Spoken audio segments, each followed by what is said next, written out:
Hello, तर आज आपण बनवतोय वांग्याचं भरीत. तर इथे ना मसाल्यासाठी खोबरं, लसूण, जिरा आणि कोथिंबीर घेतलेली आहे मी.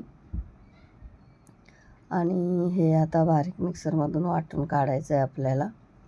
आणि ही वांगी घेतली तिथे आणि ही बघा त्या मसाल्याची फाईन पेस्ट केली आहे आपण.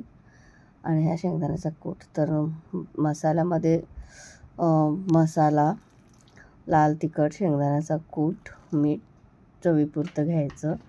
ते चांगलं मिश्रण एकजीव करून घ्यायचं आणि वांग्यांना ना मधून कट देऊन ते वांग्यामध्ये भरून घ्यायचं आहे.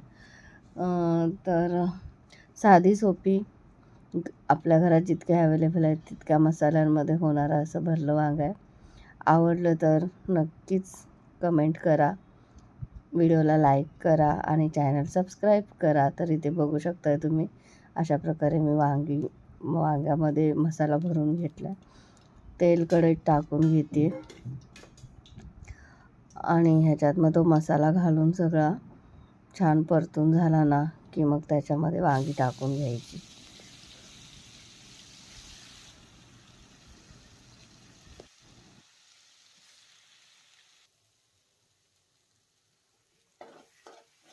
तर इथे बघू शकताय तुम्ही छान असा मसाला परतून झाला आहे.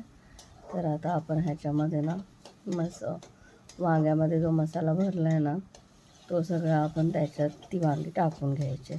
छान झालेली भाजी तुम्ही नक्की करून बघा आणि मला कमेंटमध्ये नक्की सांगा की कशी वाटली तुम्हाला.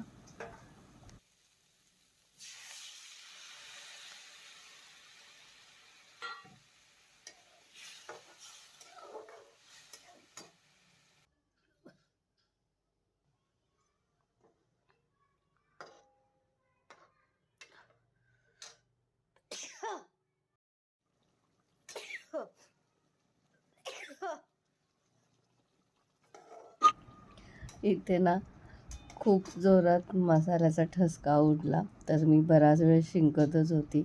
मला थोडा सायनसचा त्रास आहे तर प्लीज ते इग्नोर करा.